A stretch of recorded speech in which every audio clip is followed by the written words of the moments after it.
धन्यवाद सर आपका। मेरा नाम डॉक्टर राजीव है और मैं पशु चिकित्सक के पद पर रानिया में पोस्टेड हूँ। और मैं यहाँ पे मेरा घर है, तो करीब हमारे पड़ोस में शादी थी वीना रानी के घर, उनके लड़कों की शादी थी।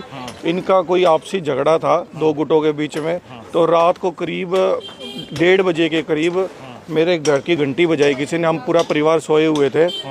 तो जब मैं बाहर आया तो उन्होंने बताया कि आपकी गाड़ी कुछ लोग तोड़ रहे हैं। जब बाहर आके देखा तो वो लोग भाग चुके थे, यहाँ कोई नहीं था मौके पे।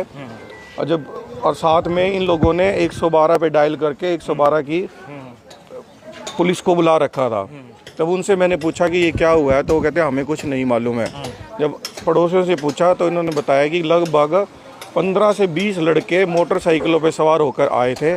सबसे पहले वो यहाँ पे आके उनके हाथों में तेजदार अथवा तलवार, कापे और उनके हाथों में ईंटें थी। उन्होंने जाके इनके घर पे हमला करा, जो बिल्कुल मेरे पड़ोस में है। इन्होंने अपने दरवाजे बंद कर लिए थे, तो वो दरवाजे खुले नहीं, तो फिर उन्होंने दूसरे पड़ोसियों के दरवाजे तोड़े और बाहर आके उन्होंने मेरी गाड़ी जो ये बाहर i20 खड़ी है, इसको टारगेट करा और इसको पूरी तरह से तोड़ दिया। इसके कांच तोड़ दिए हैं, शीशे तोड़ दिए हैं और तेज तलवार से इसका बोनेट, पिलर वगैरह सब काट दिए हैं, जो आपने अभी देखा ही है। मेरा इन दोनों पक्षों से कोई भी संबंध नहीं है, ना मैं इनको जानता कोई कौन लोग थे।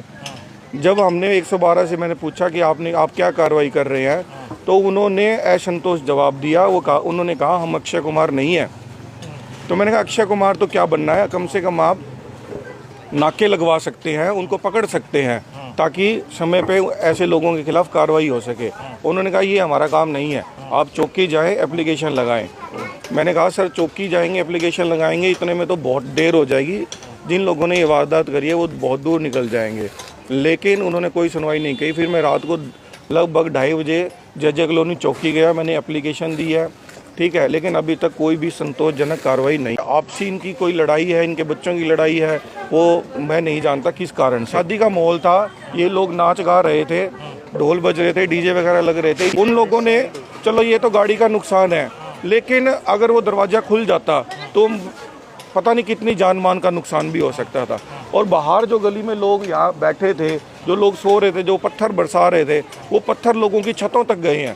तो ईश्वर की कृपा है कि किसी का कोई नुकसान नहीं हुआ है, लेकिन इससे नुकसान था, काफ़ी शोर शराबा भी हुआ था, हल्ला भी हुआ था। उसी के परिणाम स्वरूप किसी ने हमारी बेल बजाई कि भाई आपका हुआ है।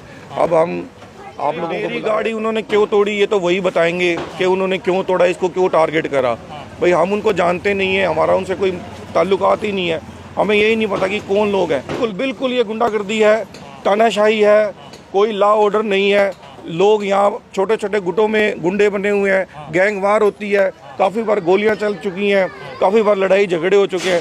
लेकिन हम शरीफ लोग हैं, अपना कार्य करते हैं, लोगों के बीच में घुसते नहीं हैं। लेकिन वही है कि अगर शरीफ चुप रहेगा तो इनको शय मिलती है और ये और पनप रहे हैं।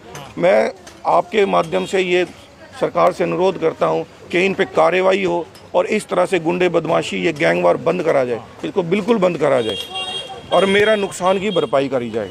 नहीं, साबित तो वो उन्हीं को जब पकड़ा जाएगा, उनसे इनको जब उनकी तहकीकात होगी, वो क्या साबित करना चाहते हैं ये तो वही बताएंगे। अब हमें तो मालूम नहीं वो क्या साबित करना चाहते थे। लेकिन मेरे को सिर्फ डर इस बात का था, चलो ये गाड़ी है, ये तो रिपेयर हो जाएगी। अगर जिसको वो मारने आए थे वो उनके हाथ लग जाते तो उनका क्या होता। और एक शादी वाले घर में आप सोच सकते हैं कि कैसा माहौल बनता। तो इस टाइप की व्यवस्था कब तक चलती रहेगी।